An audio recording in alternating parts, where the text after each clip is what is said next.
Before we resume our usual Dhamma talk, so just an announcement to make, and that is for now, we will no longer be taking questions on this Zoom Dhamma talk.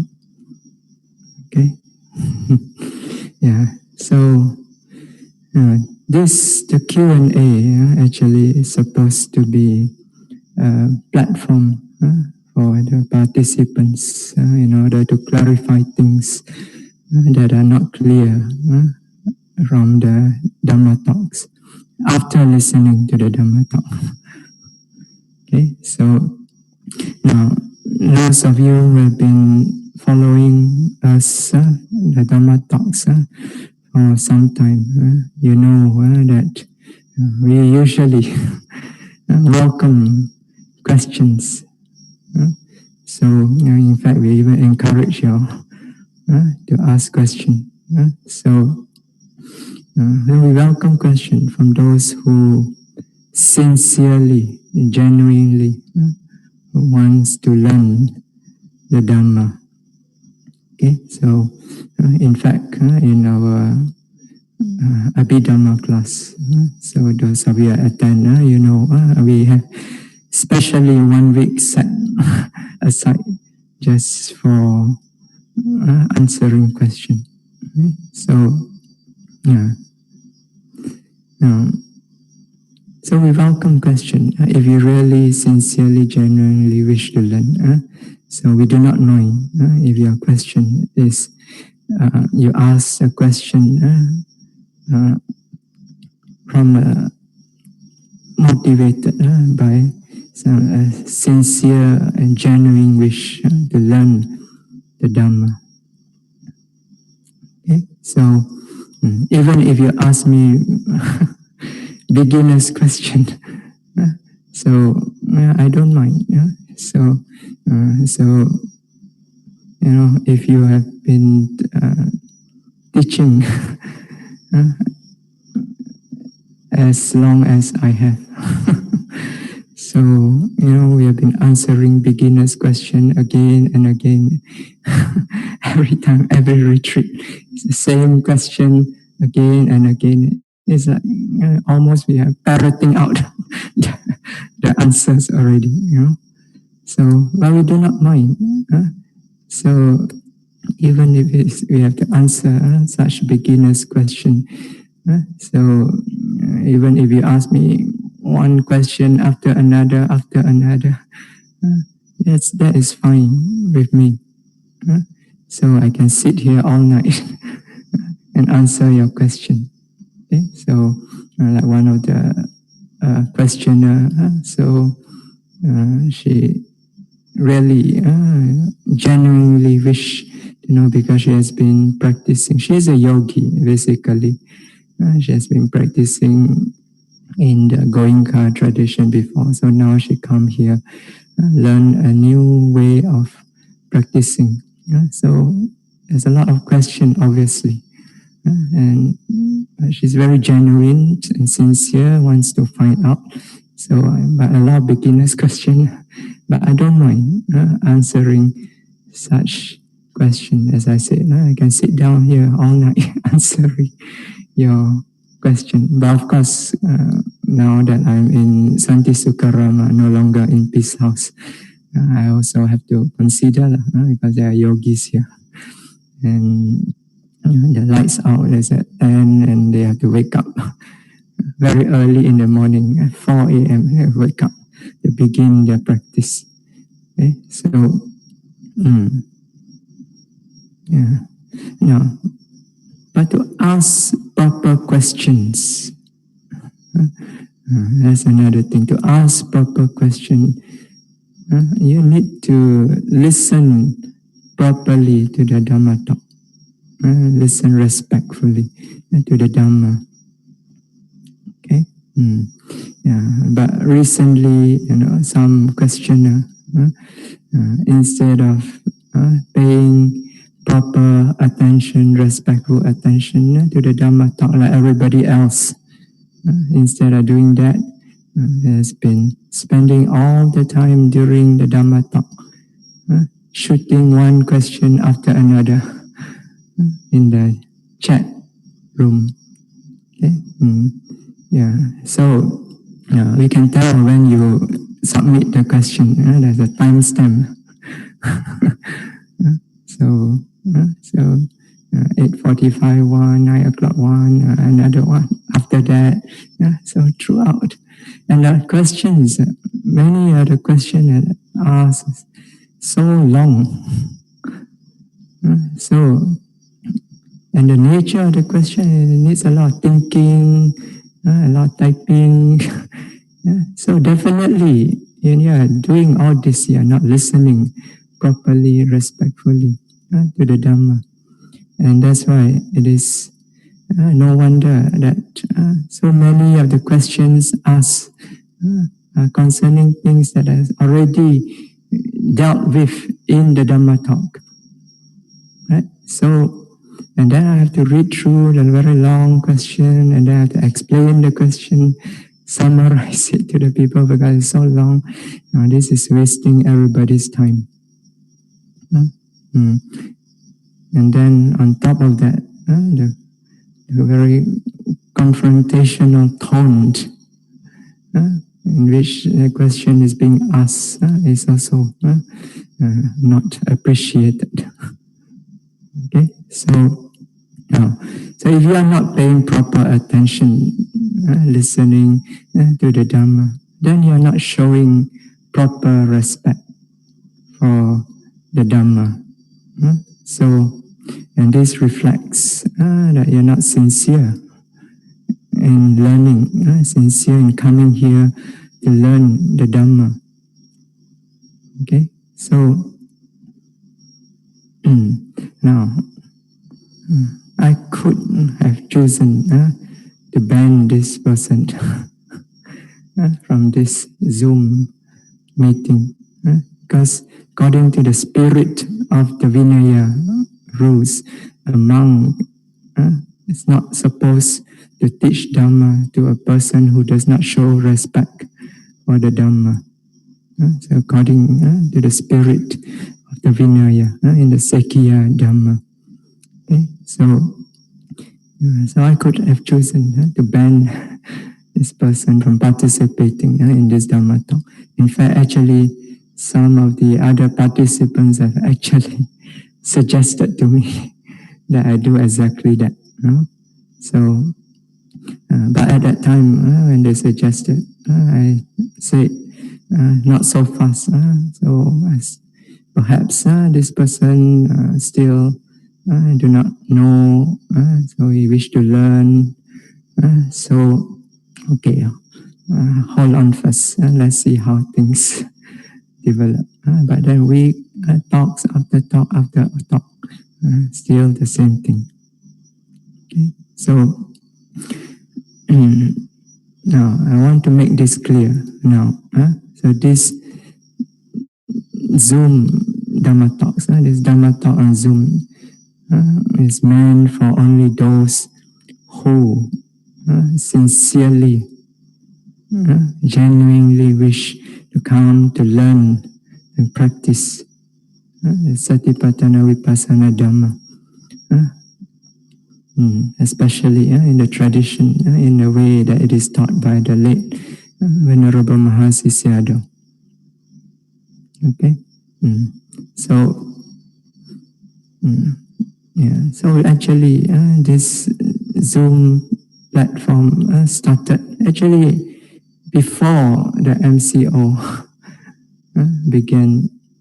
So for many years already, actually, back in Peace House. So every Wednesday night we have you can say a group meditation sitting every Wednesday night. So the devotees, the yogis will congregate together at Peace House, and then they will meditate for an hour from 8 to 9 o'clock in the evening. Okay. So whether there are teachers there or not, they will congregate and meditate together. Okay. But when we are back in Peace House, when I and Venerable Gavesi is back in Peace House, then we will also give a Dhamma talk after they have meditated. So at 9 o'clock. So we will also deliver a Dhamma talk to those who are present. So just to share with them this Satipatthana Vipassana Dhamma. So to help them to understand more clearly this practice Satipatthana Vipassana Dhamma. Okay, so it started off with this. Okay, and then the MCO happened, and I was there. I was caught in Peace House at that time. So, but when MCO started for 1 month, there was nothing because they all cannot come to Peace House. So we didn't have anything. Good times, very free. But then after 1 month, I saw that devotees, they are, very eager to have Dhamma talk again. They are in fact been discussing among themselves, discussing Dhamma among themselves. I think that time they were using the Skype or something like that. So I thought after 1 month, okay, I rest enough already. So I thought, so maybe we should, have some kind of Dhamma talk. So just so that the devotees can still keep in touch with the Dhamma. So I told them, okay, let's revive the Wednesday night again. So I told them, okay, you meditate yourself at home for 1 hour because we cannot congregate at Peace House to meditate. And you meditate yourself for 1 hour at home. Then after that, you sign in to Zoom, and then we have the Dhamma talk. So it began just for the devotees of Peace House. Okay, but then subsequently, because actually I'm not teaching only in Peace House, so I do go and teach also in the Bodhiarama, in Kuala Kubu Baru, also here in Santi Sukarama, and a few other places. So, and also some of the yogis from Bodhiarama also started requesting for Dhamma talk. So before that, actually, they already requested. So once they started that, so I thought maybe I can open up to them also. So because they also need to keep in touch with the Dhamma. So I open up to the yogis. And then because now I'm also associated with Metta Lodge in JB, and there are also got a number of people in Metta Lodge who sincerely wish to learn the Satipatthana Vipassana Dhamma. In fact, actually, they invited me this year to go down and conduct a retreat there.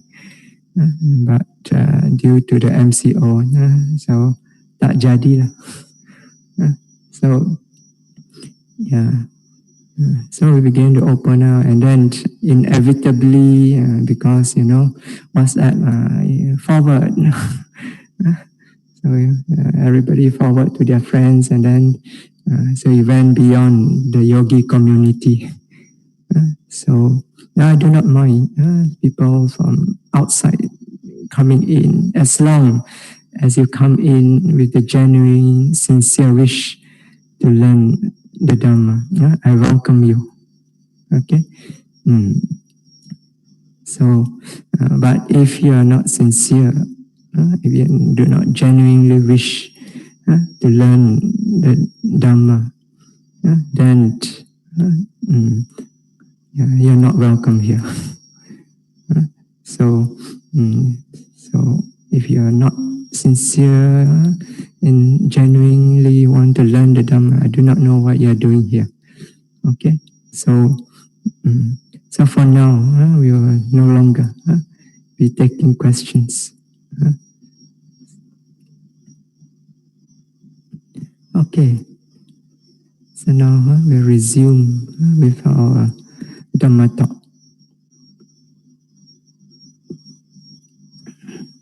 Okay, so in the last Dhamma talk, okay, so we were discussing about the controversy that's surrounding this Khanika Samadhi, momentary concentration.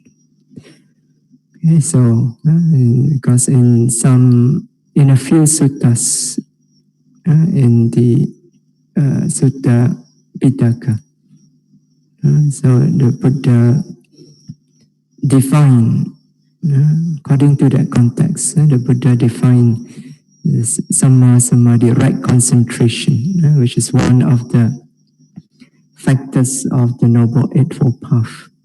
Buddha defined it as the 4 jhanas.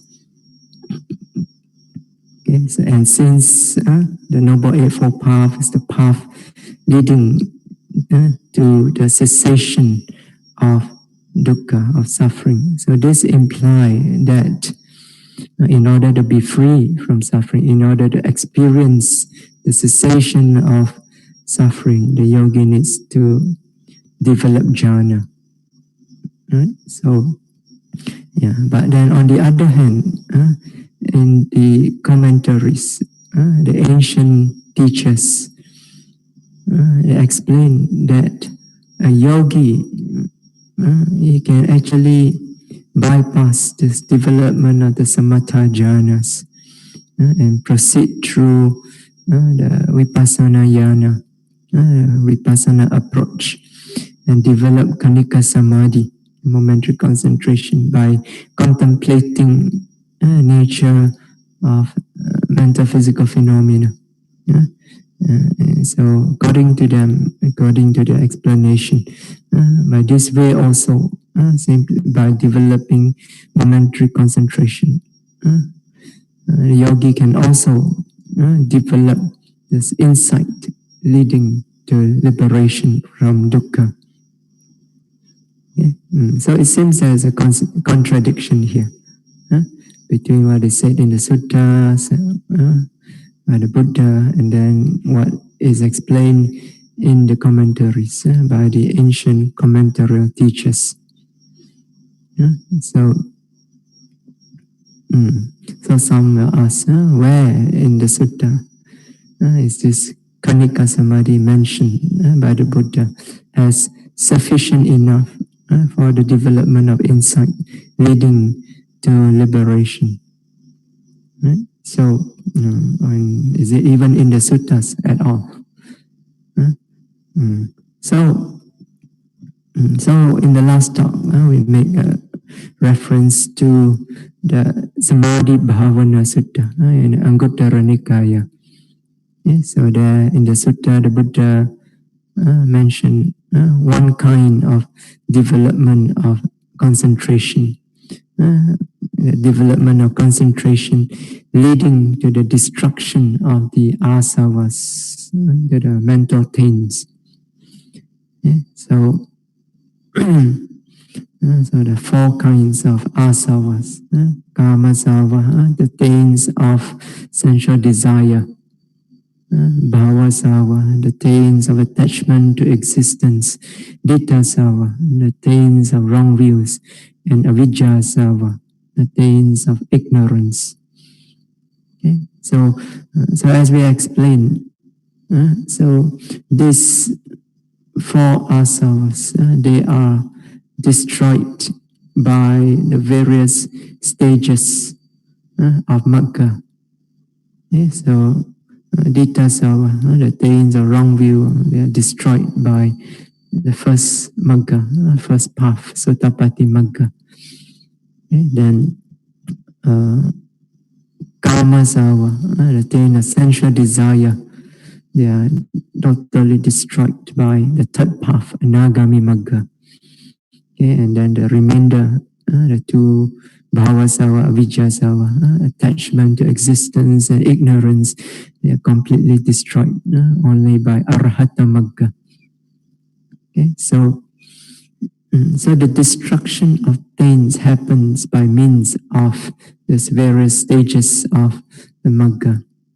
Okay, so therefore, when the Buddha talk about the development of samadhi leading to the destruction of these asavas, essentially what he means is a development of samadhi that leads to the experience of these various stages of the magga path, including arahata magga, which is a complete liberation from suffering. Okay. So according to the Buddha, this development of concentration leading to the destruction of the asavas means that the type of concentration that is developed when the yogi dwells contemplating the rise and fall in the five aggregates subject to clinging. Okay? And as we have explained, this means the kanika samadhi, momentary concentration. So therefore, this momentary concentration leads to the attainment of the various stages of magga. So including arahata magga, this is a complete liberation from suffering. So therefore, because of this, it must be samma samadhi, right concentration. So as right concentration is supposed to be concentration as a factor of the Noble Eightfold Path that leads to the cessation of suffering. Okay. So tonight we will talk about another sutta. That is the Mahasalayattanika Sutta in the Majjhima Nikaya. Okay. So in this sutta, the Buddha talks about the development of Vipassana, development of insight based on the contemplation of the Salayatana, the sixth sense base. Okay, so the experience of the sixth sense base. Okay, so this means it's a kind of Dhamma nupassana. Okay, so contemplation of the sixth sense base comes under Dhamma nupassana. Okay, the sutta itself is long, even though it's in the Majjhima Nikaya, supposed to be medium length. So we'll not go through the entire sutta. So we will only look at those parts that are relevant to our discussion. Okay. Okay, so in the sutta, the Buddha says, bhikkhus, when one knows and sees the I as it actually is. So this is talking about experience, the sixth sense base, seeing, hearing, smelling, and so on. Okay, so same as in the Samadhi Sutta that we cited earlier. So there also the Buddha talk about the contemplation and experience at the sixth sense base. So beginning with the experience at the eye door, experience of seeing. So here the Buddha says, when one knows and sees the I as it actually is.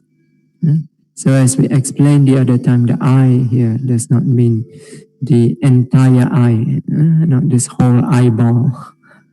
Okay, but only the part of the eye that is directly involved in the experience of seeing. Okay? So refers to the eye sensitivity. So the materiality in the eye, in the retina, which is sensitive to visible form, to light or color. They can pick up color. Okay? So that is one kind of material phenomena or material nature. So when one knows and sees the eye as it really is, jhanam, pasam, yatha bhutam. So seeing things as they really are, discerning clearly things as they really are. We explained the other time in the suttas, whenever the Buddha talk about seeing things, discerning things, knowing things as they really are, especially when he is referring to the 5 aggregates or the 6 sense base, 18 elements, and so on, referring to the realities, mental, physical realities. So seeing them as they really are. This refers to, he is describing Vipassana meditation, the development of insight. And so here also, the Buddha is talking about Vipassana meditation. Okay? When one knows and sees the eye as it actually is. Okay? So, I mean, seeing the real nature of this material phenomena, of this material nature, the sabhava lakkhana, samkhata lakkhana, samanya lakkhana. So he sees as unique characteristic, sabhava lakkhana, of this eye sensitivity, which is sensitivity to light, sensitivity to color. This is the only materiality which has this nature. It is sensitive to light, sensitive to color. It can pick up, it can respond to color, to light. And no other materiality has this nature. So that is its unique characteristic. As we said the other day, you can shine a torchlight into your ear, up your nose, into your mouth. They will not pick up. Because they are not sensitive to visible form. So only in the eye there's this eye sensitivity. They're sensitive to colors, to visible form. That is his nature. That is a unique nature. So the yogi sees this as it is, this nature, sensitivity. Okay, and then when nature sensitivity is clear, the yogi is noting is sharp enough. We can even see how this nature of sensitivity arises and disappears due to conditions. So this is called sankhata lakkhana, the conditioned nature of arising and disappearing. And then by contemplating this nature rising and disappearing continuously, then finally the yogi will come to also discern clearly the nature of impermanence, suffering, and non-self. Discern clearly that this nature of sensitivity disappear upon arising. The moment it arises, it disappears. It disappears again and again upon arising. Okay? Yes. So you realize the nature of impermanence. Okay? And see how this is continuously oppressed by arising and disappearing. So this is the nature of dukkha. And he sees, discern clearly that he cannot control this continuous arising and disappearing. So this is the nature of anatta. Okay? Yeah.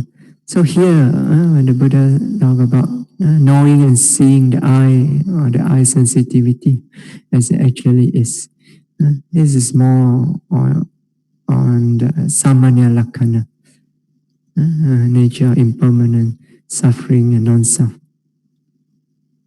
So, but of course, before you can discern nature, impermanence, suffering, and non-self, samaṇera lakkhana, you must first of all discern sabhava lakkhana.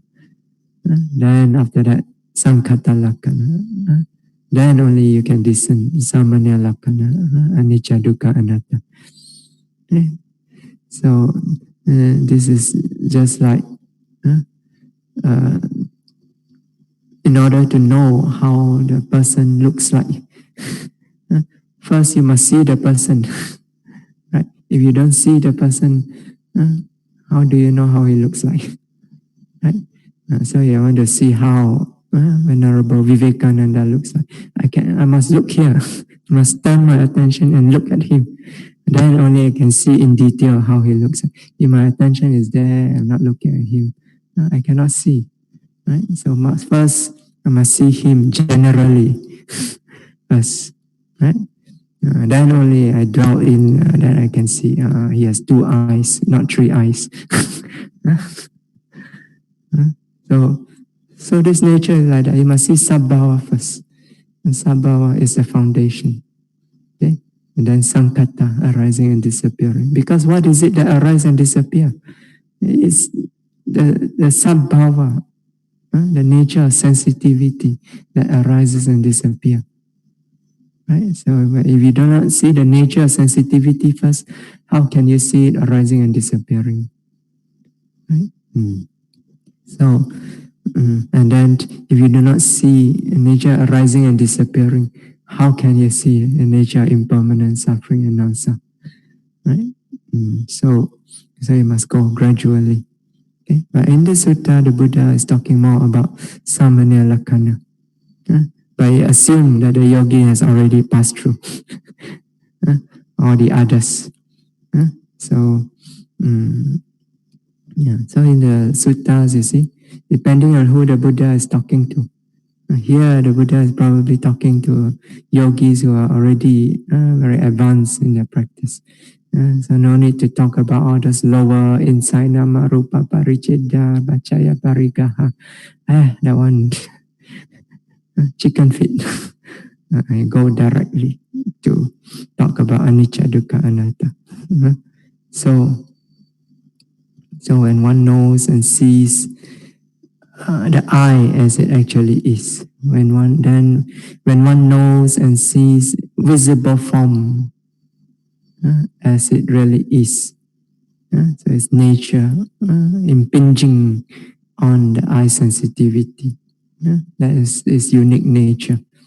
It is the only object capable of impinging on the eye sensitivity. So no other object can impinge on the eye sensitivity. You take a sound, you play your radio into your eyes. The eyes cannot hear the sound. So no other object can impinge on the eye sensitivity. So the visible form is unique nature. It impinges on the eye sensitivity. Then the yogi also discern clearly how this nature arises and disappears. Its nature impermanence, suffering, and non-self. Okay? So when one knows and sees visible form as it actually is, when one knows and sees eye consciousness as it actually is, so eye consciousness, nature knowing of the visible form. So that also arises, disappear in the moment, impermanent, suffering, and non-self. When one knows and sees eye contact as it actually is, okay? There's the nature of mental nature of touching, the mind touching the object. So there's this nature. And then that also arises and disappears. It's impermanent, suffering, non-self. And when one knows and sees as it actually is, the feeling that arises with eye contact as a condition, whether pleasant or painful, neither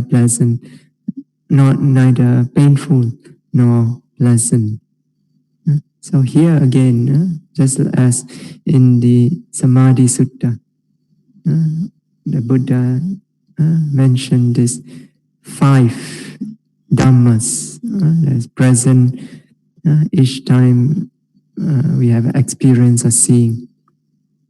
Okay? But as we explained, this is just the most prominent Dhamma that is usually discernible in the experience of seeing.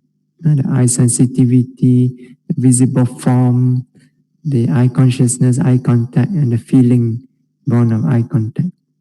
So when you're not seeing, usually what the mind notice, what is prominent is one of these 5 Dhammas.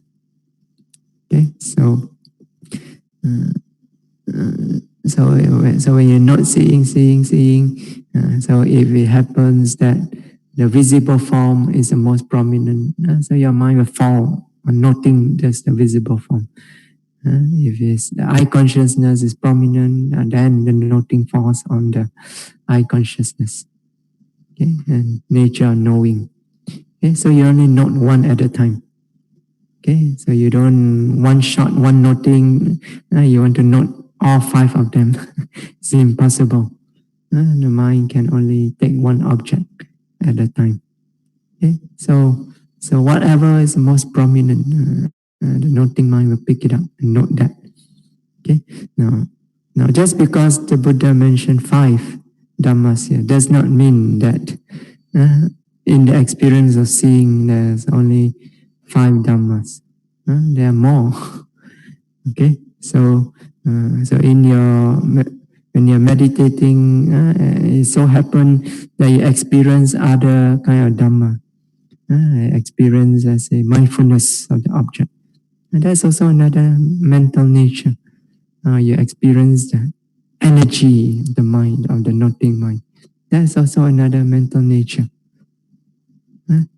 So you experience the mind like recognizing, perceiving the object.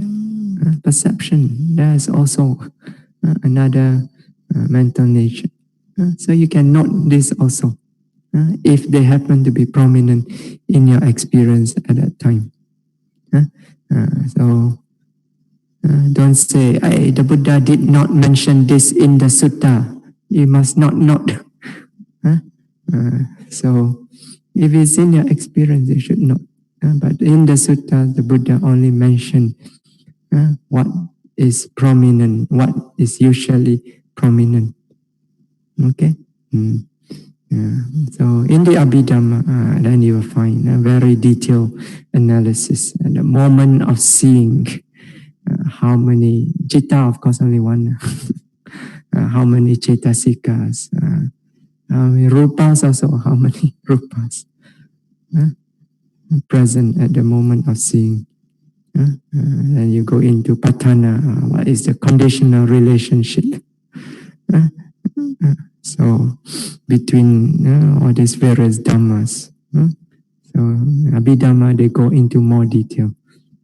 Okay, so it's actually more clearer when you study through Abhidhamma. Okay, but for the purpose of practice, actually, suttas is actually enough. So now, where am I?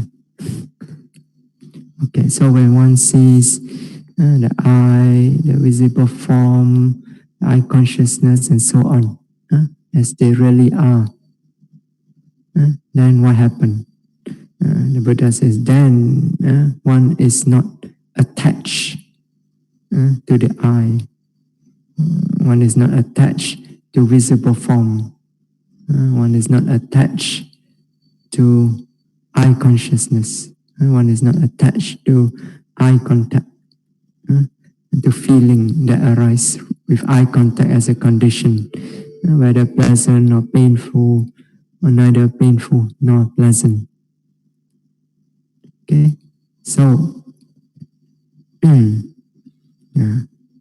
so here the Buddha is describing the effects of Vipassana, effects of insight, knowledge, when it arises.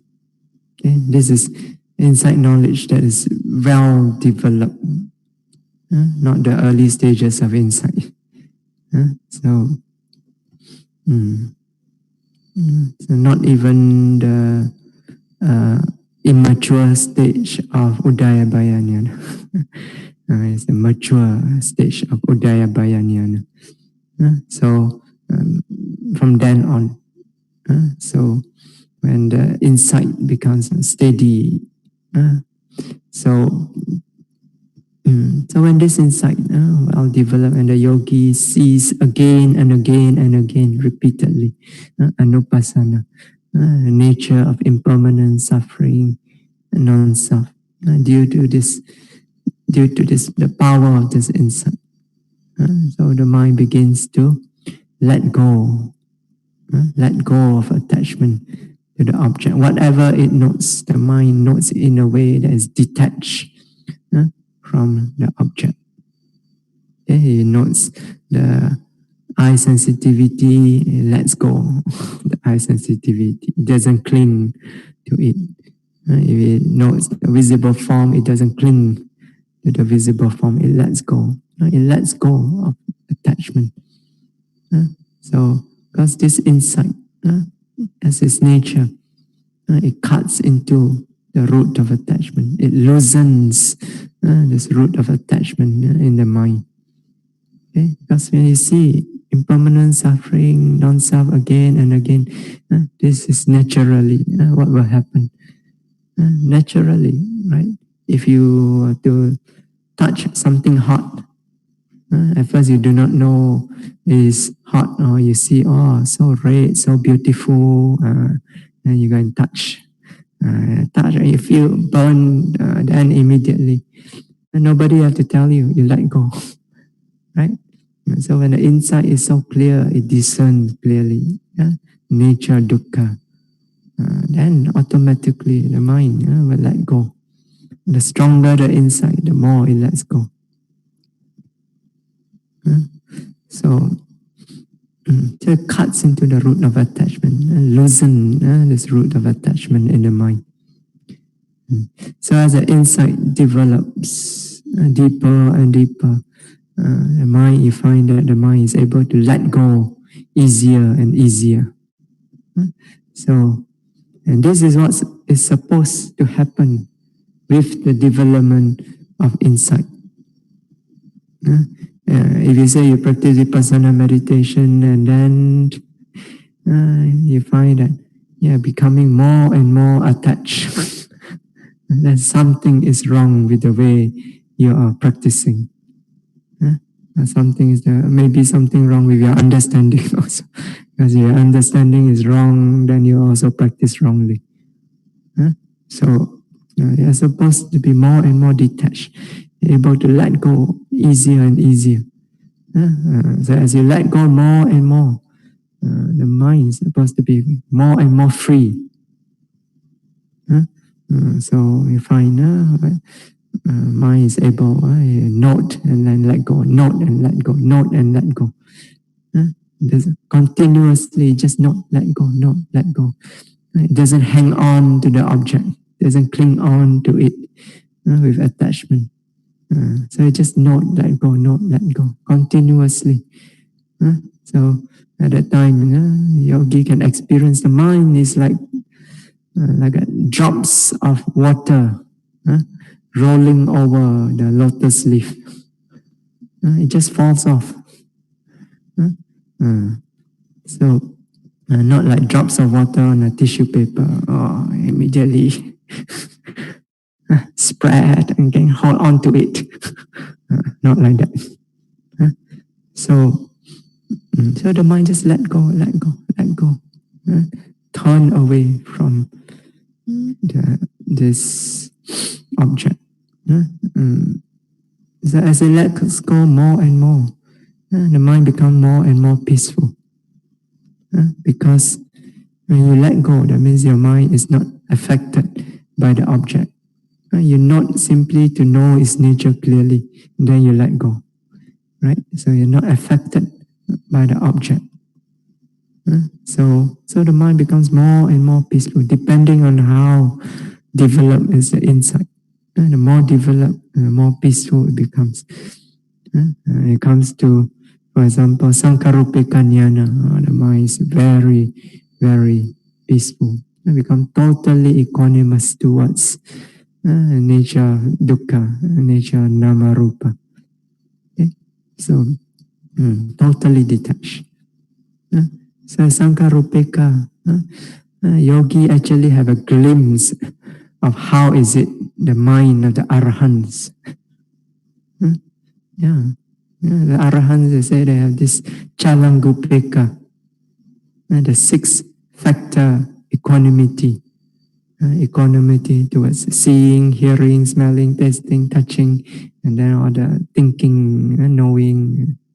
So equanimity towards the 6th sense experience. In seeing is equanimous, in hearing is equanimous, smelling and so on. Arahants very equanimous. The mind is not affected. Same with the yogis at Sankarupeka. So even though it's discerning very clearly the nature of dukkha, this nama rupa process, but because of the maturity of the insight and the steadiness of the insight, it becomes totally equanimous towards it. So whether it's seeing or hearing and smelling, whatever experience arises to the yogi at that time is totally equanimous. The mind is steady, unshaken. So you get a glimpse into the nature of the mind of the arahants. So interested to know or not? Strive harder in your practice. So yeah.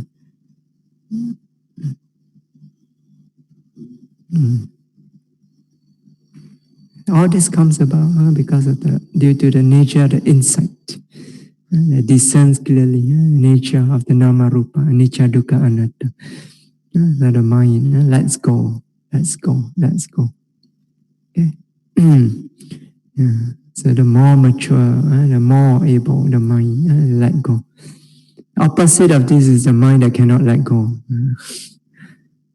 So it's not just for those who don't practice Vipassana meditation. Even for those who practice, but in the early stages of your development, and you're not even samadhi yet. So at that time, you see, the mind just cling on, right? When you're not, if your mind is clear, you find actually the mind try to cling on to the object, right? So it doesn't let go. Thinking comes, oh, so nice. So you hold on to the object. You think more and more. So it means the mind is delighting. There's attachment. So even though you say not, I'm noting, but still go on. Why? Because the mind cannot let go. So that means it's not wholehearted noting, half-hearted noting. Because the instructions say you must not, okay lah, not, but at the back of the mind, it's so nice. So you're feeding the thoughts. So it goes on and on. So you're feeding the attachment. Okay?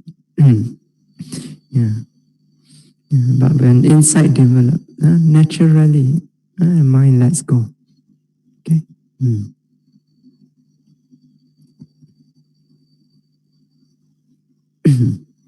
So one is not attached to the eye, not attached to visible form, to eye consciousness, and so on.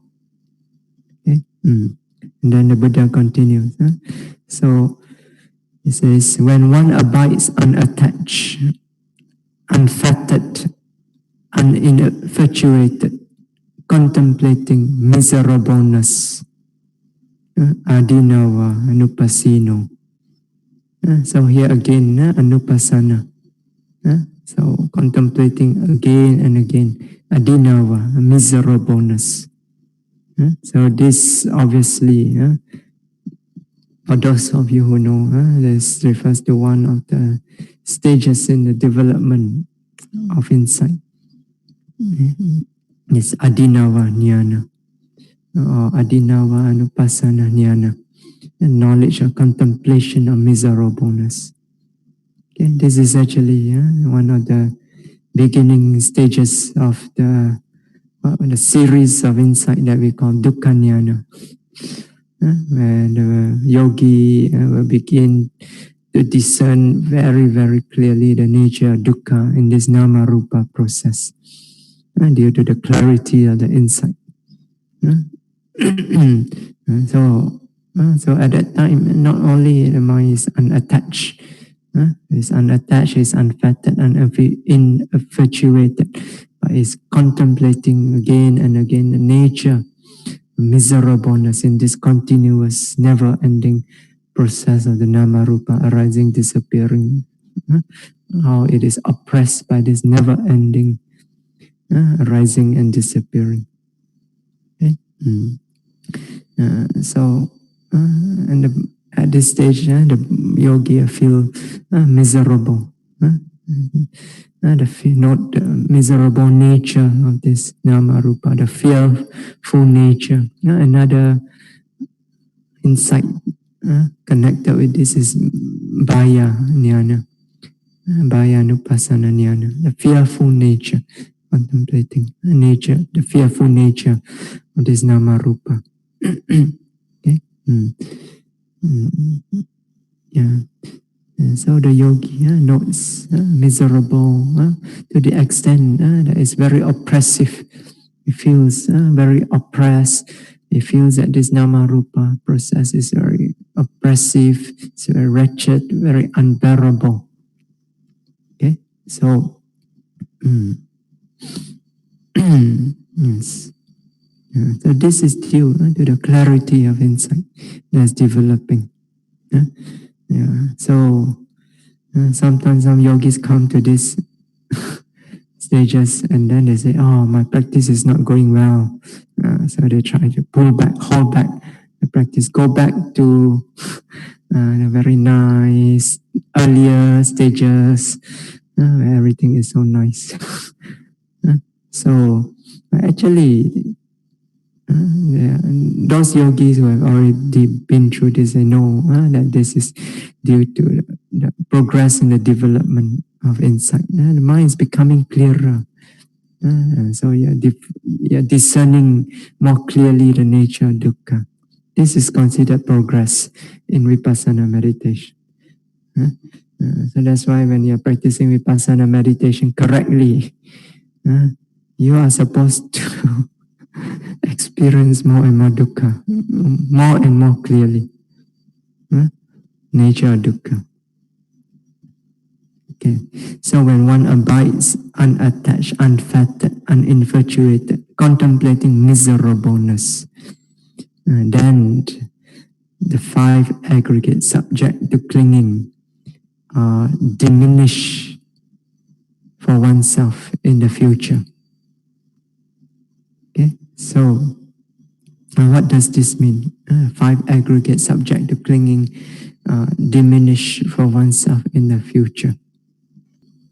Now, to understand this, you have to understand the contrast.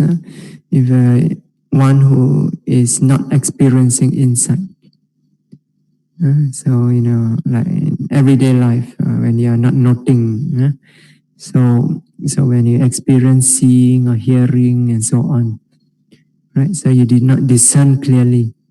That's nature, impermanent, suffering, non-self, is fearful nature, is miserable nature. So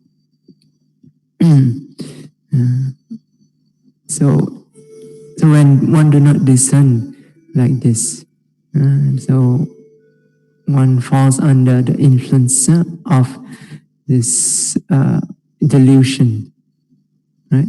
So delusion or avidya, ignorance. Okay? So avidya, ignorance, it takes things that are actually impermanent, suffering, and non-self to be permanent, to be pleasurable, to be the self. So a person who do not discern clearly nature nama rupa, you mistake this as permanent, as pleasurable as the self. And on account of this, it develop a strong attachment. This craving arise, clinging arise. So when clinging arise, so as tanha, craving, tanha pachaya, upadana. So craving as a condition, as clinging. Right? So clinging means a very intense form of clinging, of craving. So you cling to the object with this strong craving. And also there's another type of clinging, as clinging by means of wrong view, seeing that there is a self in this experience. You cling to the idea of a self in the experience. Okay? And due to this clinging, so because you like it so much, you cling on so strongly to it. So you want to experience it more and more. Right? So to experience it more and more, or to sustain what you are experiencing, and then you have to engage in what is called kama bhava. So upadana pachaya bhava, existence. Existence bhava, two parts of existence. Okay? So upapati bhava, kama bhava. Okay? So it's one part of existence where we create karma. So, and then the other part is when we experience karma, result of karma. Right? So in our existence generally there's two parts. One where we create karma, the other part we simply experience the result of past karma. Okay? So here bhava means karma bhava.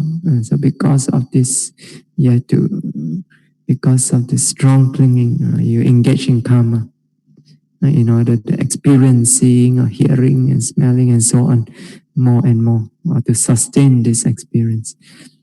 Okay? So when you create karma, so karma bhava, then karma will give result. Right? So how does karma give result? In the form of the 5 aggregates, right? Vipaka Dhamma. So that means Vipaka Dhamma also in the form of the 5 aggregates. Okay, and so you experience, when you experience the result of karma, it's in the form of the 5 aggregates. So bhava pachaya jati, as with this existence as a condition, there is birth. So one of the way that karma gives rise to result is through producing rebirth. So rebirth is also vipaka, is a result of karma. So rebirth means arising of aggregates in a new existence. Right? So bhava pachaya jati. And jati pachaya jara maranam soka baridewa dukkha domana supayasa sambhavanti. Right? So with birth as a condition, so when you birth, so aggregates arising, beginning from patisandhi, then after that, more and more aggregates come. Right? So and because of this, there's aging, there's death, jara maranam, soka barideva, and so on. The sorrow, lamentation, pain, grief, despair. So eva metasa kevalasa dukkha kandasa samudaya hoti. In this way, this entire mass of suffering arise, and only this mass of suffering arise. This mass of suffering means the mass of 5 aggregates arising more and more. Okay, so not only birth during the course of existence, also other karma also have the opportunity to give result. So it produces more and more 5 aggregates. So if you do not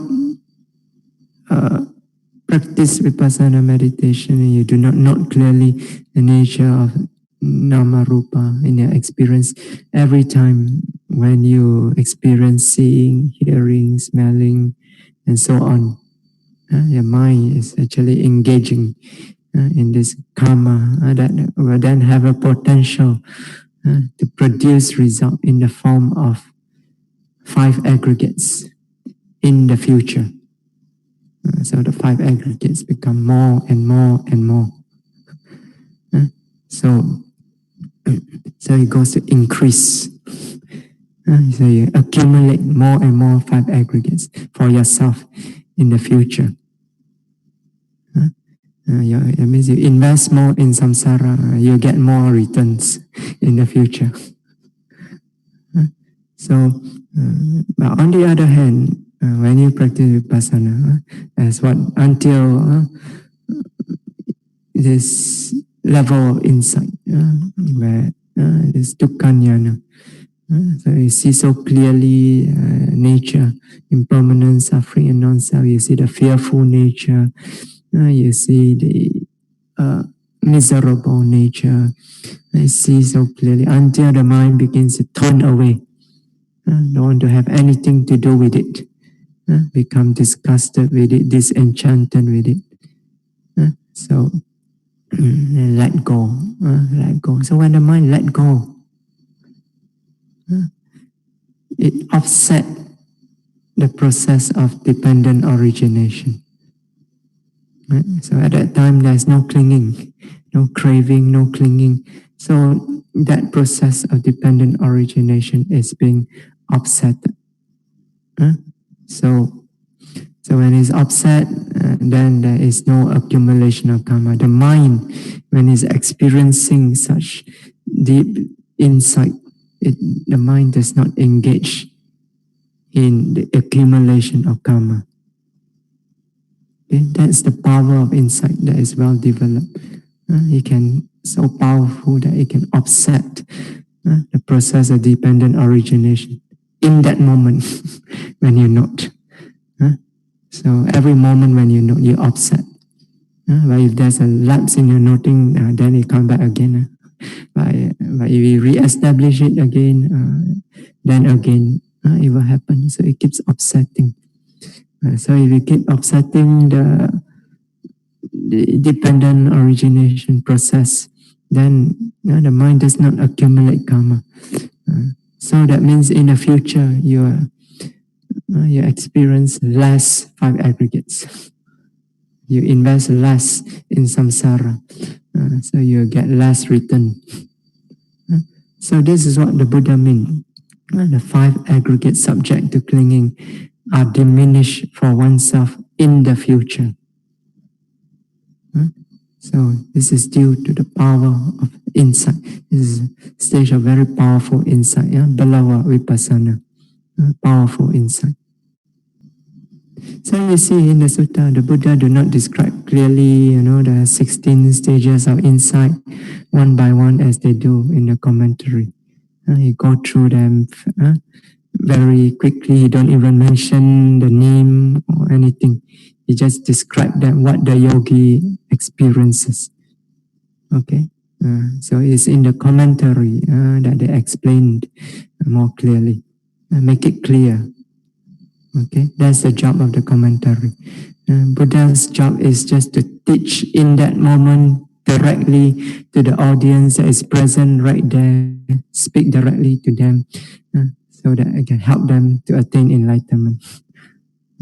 So his job is not to explain all this in great details.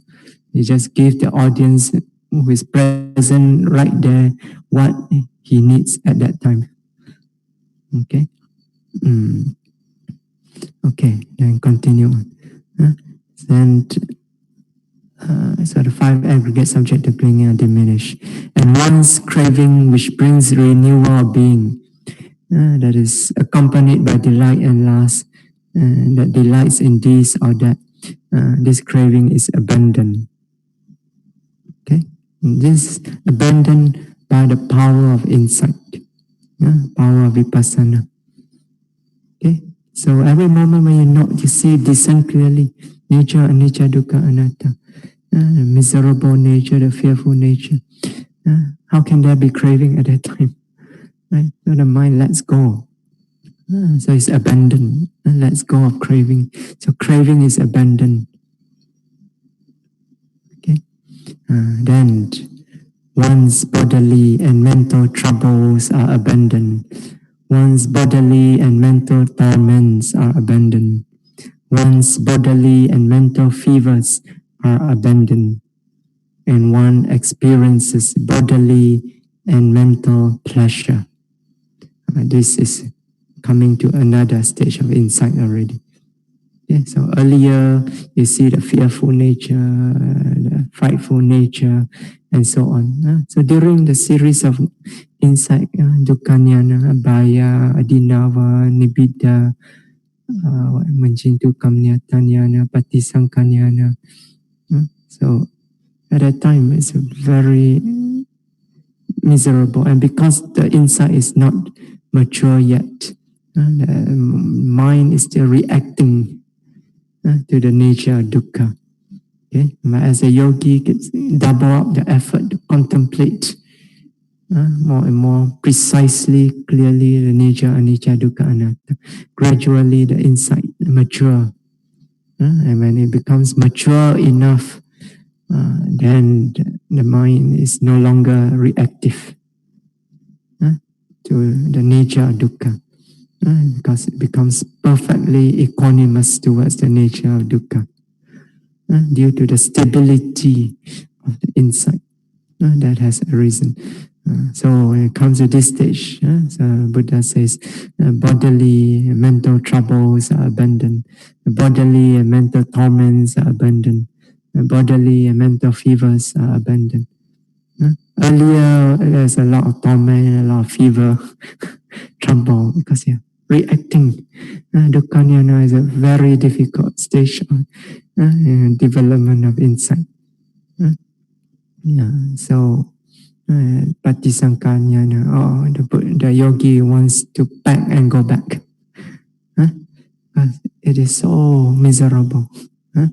So, but if you double up the effort, put in effort to note more clearly and more precisely, eventually when the insight mature, then all this trouble, fever, torments are abandoned. The mind transcends beyond it, become totally equanimous to the nature of suffering. Okay? And then one experiences bodily and mental pleasure. So sankarupika, the mind is a very pleasant state, but pleasant, but yet it's perfectly equanimous. So it's a very nice stage. So according to the commentary here, actually refers to the Utanagamini Vipassana, the insight leading to the emergence of the path, the Magga. So Tapati Magga, or and so on.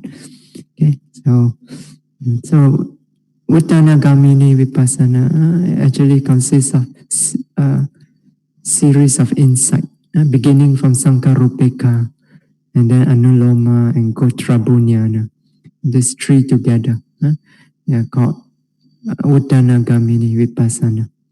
Okay, so this is so Sankarupeka is the first beginning. So or the emergence of the path. So if the yogi can't go beyond Sankarupeka, then it comes to Anuloma Jnana. So once you come to Anuloma Jnana, there's no turning back anymore.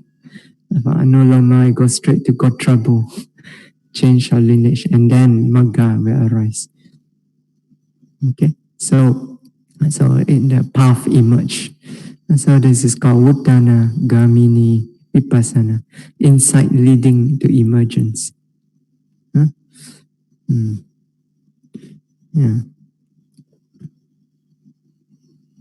Okay. Then after that, now comes the most important section.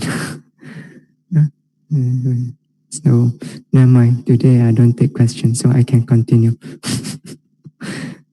So the most important section, dealing with this Kanika Samadhi. So up to here, the Buddha already described development of insight up to just before Magga arise, up to Uttanagamini Vipassana. Okay, so this includes the whole process of development of Vipassana insight. Okay, so this is Vipassana meditation here. So this sutta deals with Vipassana meditation. Okay. Okay. Then after that, the Buddha says, of the yogi who has developed up to this stage, so Buddha says, the view of a person such as this is right view. Okay? His thought is right thought. His effort is right effort. His mindfulness is right mindfulness. Okay? And his concentration is right concentration. Okay? His concentration is right concentration. Samma Samadhi. Okay? And what is this concentration here? It's Vipassana. So that this yogi was developed to here at that time. He's contemplating the nature of anicca, dukkha, anatta. That means it is Kanika Samadhi. Right? So this Kanika Samadhi, his concentration is right concentration. So here in this sutta, the Buddha did not mention anything at all about the samatha jhanas. Okay? So he mentioned only the development of Vipassana up to here. So therefore, this is Kanika Samadhi. And so this is Samma Samadhi, right concentration. Okay. Yeah. Now, then it says, but his bodily action, verbal action, and his livelihood have already been well purified earlier. So you see, the Buddha says his view is right view, thought is right thought, effort is right effort, mindfulness is right mindfulness, concentration is right concentration. So 5 path factors. What is missing? The 3 sila factors are missing. So instead of saying his action is right action, his speech is right speech, and so on, Buddha says, but his bodily action, his verbal action, and his livelihood have already been well purified earlier. What does this mean?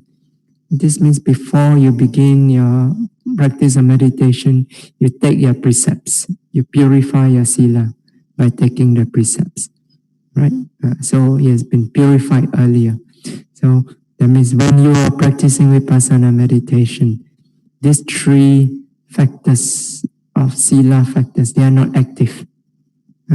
As long as you maintain your sila pure, so they remain there, but they are not active. What is active when you practice Vipassana meditation is the other 5 path factors. So there's right effort, right mindfulness, right concentration, right view, which is the insight itself, right thought, which directs the mind again and again to know. So these 5 factors, path factors, are active. Okay, so so thus this Noble Eightfold Path comes to fulfillment in him by development. Okay, so here the Buddha clearly says that Samma Samadhi, Kanika Samadhi is Samma Samadhi.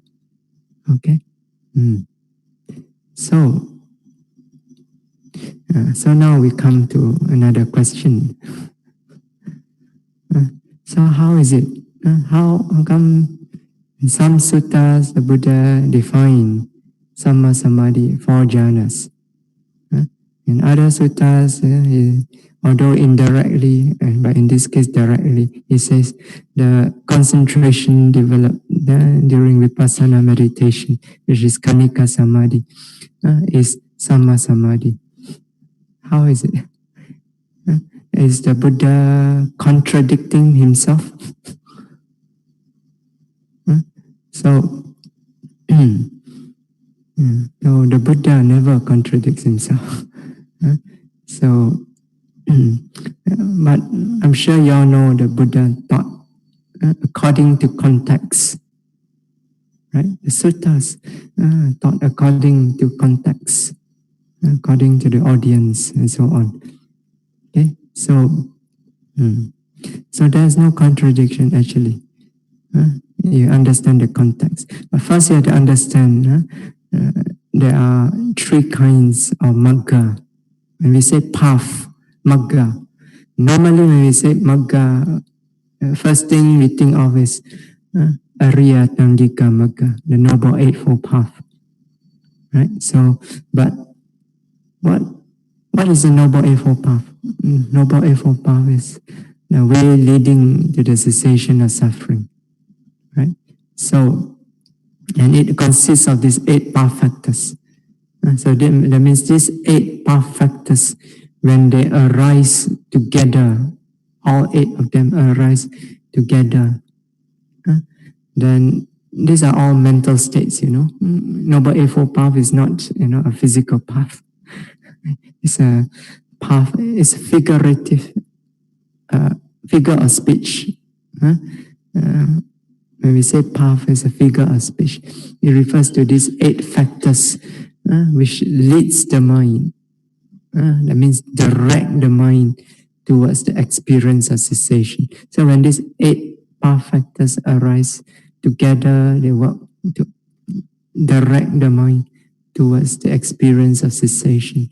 That means the experience of nibbana. Okay, so it means it turns the mind to nibbana as an object. Okay, and this actually happens. When do you experience nibbana? When does a yogi experience nibbana? During the practice of Vipassana meditation?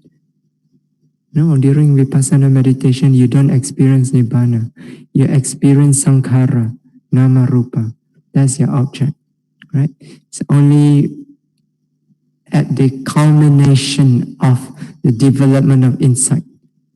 When your practice is successful, when you develop this insight until it becomes totally mature, then when magga jnana arises, in that moment, the mind experiences nibbana. Okay, so that's why it's called magga jnana. Magga here refers to Noble Eightfold Path. Okay, so at that time, magga jnana, that one moment, all the 8 path factors fully develop, arise, and together they turn their mind to the experience of nibbana, the cessation of suffering. So that's why it's called the way leading to the cessation of suffering. So that only arises at the culmination of the practice, right? When your practice is successful. So we call that the experience of enlightenment. But enlightenment cannot just happen out of the blue, right? So before that, before you can experience enlightenment, magga, you need to prepare the mind, right? So that's what our practice is all about. So prior to that, there's a whole series of development. So the real Noble Eightfold Path is called Ariya Atandika Magga, the Noble Eightfold Path. Or in short, we can just call it Ariya Magga, the Noble Path. Okay, but beside this, there is actually also another 2 kinds of path, another 2 kinds of Magga. So there is Mula Magga, and then there is Ubbabhaga Magga. Mula Magga means foundation. path. So this is when the yogi make preparation for the development of insight, mula magga. So that means you establish yourself in sila. So right speech, right action, right livelihood. And then you activate the path factors to develop samadhi, right effort, right mindfulness, right concentration. Okay, so in the case of the samatha yana yogis, samatha yanika yogis, those who follow the samatha approach, so they make effort to develop the samatha jhana, upachara and appana samadhi. Okay, so but for Vipassana yanika yogis, then development of samadhi includes all the preliminary practices of noting continuously until the mind arrive at citta visuddhi, when the kanika samadhi is well established. Okay, all this falls under mula magga. You are preparing the mind for the development of insight. Okay, then comes the development of insight, which we call pubbabhaga magga. Pubbabhaga magga means preliminary path. So preliminary in the sense that development of insight is the preliminary for the arising of the Noble Eightfold Path. Okay, this is the preliminary work that you must do before the Noble Path can arise. Okay, before you can attain Nibbana, you must do the preparatory work of development of insight. Okay, so pubbabhaga magga involve development of insight. Okay, so for the samatha yanika yogi, you must, as we said, withdraw from the jhanas. Okay, and then turn the mind towards it, contemplating the nature of nama rupa. But for Vipassana yanika yogi, this begin from properly from samasana jnana, the third insight. So you begin the path of development of insight into the nature of impermanent suffering and non-self, beginning from samasana jnana. Okay, right up to Sankarupika, Anuloma, and then Gotrabhu. These are all called pubbabhaga magga. Okay, so when the insight into anicca, dukkha, anatta fully mature through pubbabhaga magga, then the Ariya magga arise, the real Noble Eightfold Path arise, which then directs the mind to experience Nibbana. Okay, so altogether there are three kinds of magga. Okay, mula magga, the foundation path, development, observing of precepts, sila, and development of samadhi. Then pubbabhaga magga, development of panya, wisdom, insight. Okay, so sila, samadhi, panya. So when these are fully developed, then the real Noble Eightfold Path arise. Now, as for the pubbabhaga magga, so as we said just now, when you are developing vipassana, 5 factors out of the 8 factors of the path, 5 factors are active, right? So the sila factors are not active. So that's why in the Mahasalayatanika Sutta, so the Buddha says the other sila factors, the 3 sila factors, they have been well purified earlier. But at the time when they are practicing vipassana meditation, the other 5 factors are active. Okay, so but that is pubbabhaga magga. Okay, so 5 factors are active. But when the real Noble Eightfold Path arises at the moment of magga jnana, when you experience Nibbana, all the 8 path factors are present. arise together. Yeah. So in the Mahasalayatanika Sutta, what is described there is the Pubbabhaga Magga.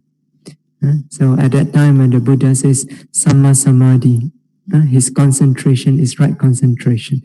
That concentration is Kanika Samadhi.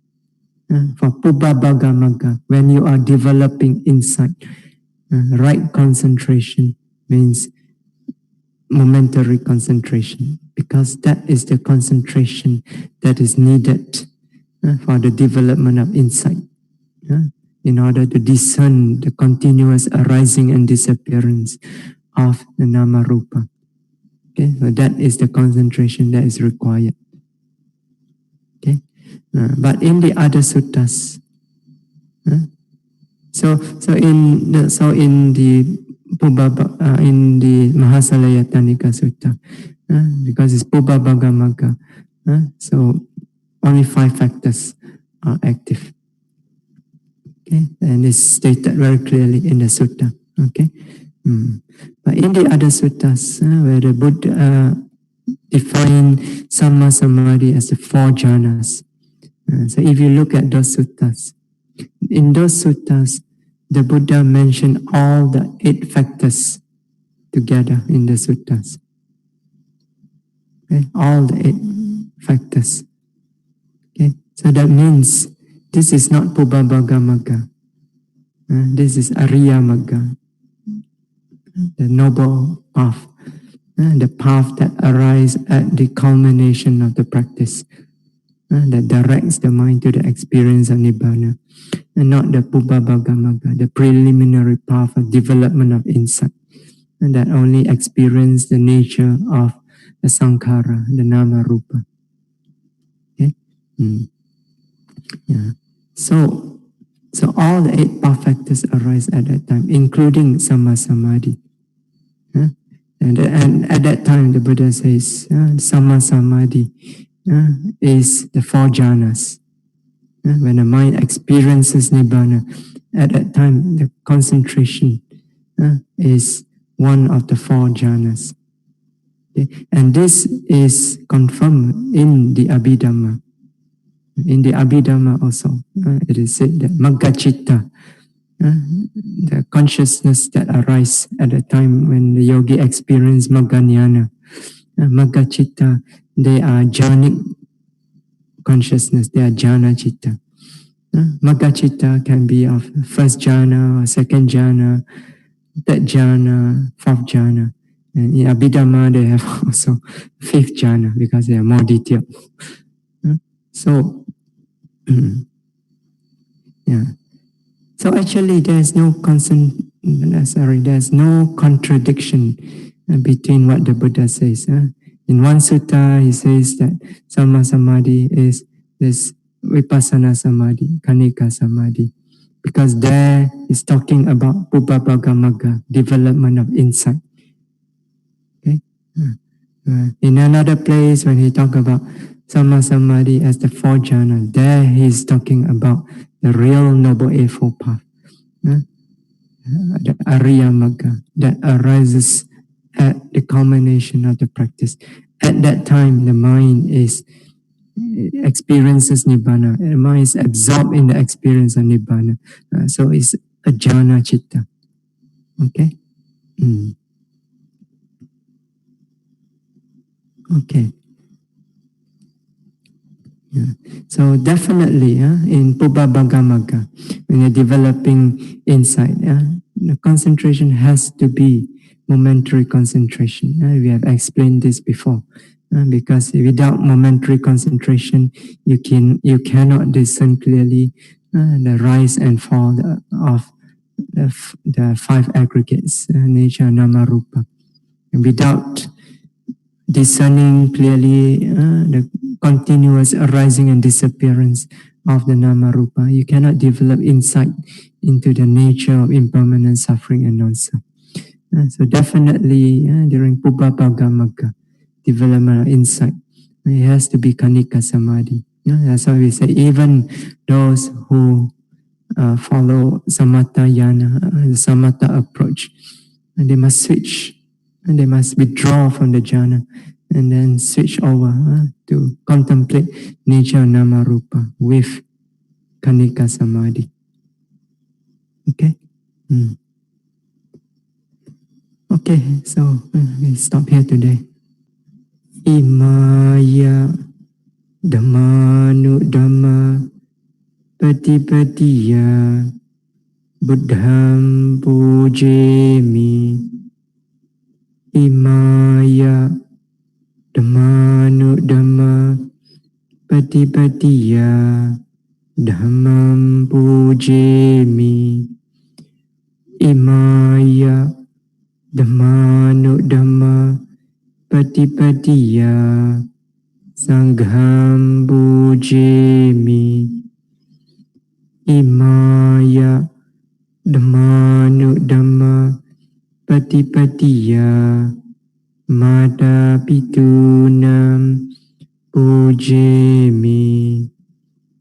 Imaya dhammanu dhamma patipatiya acariyanam pujemi.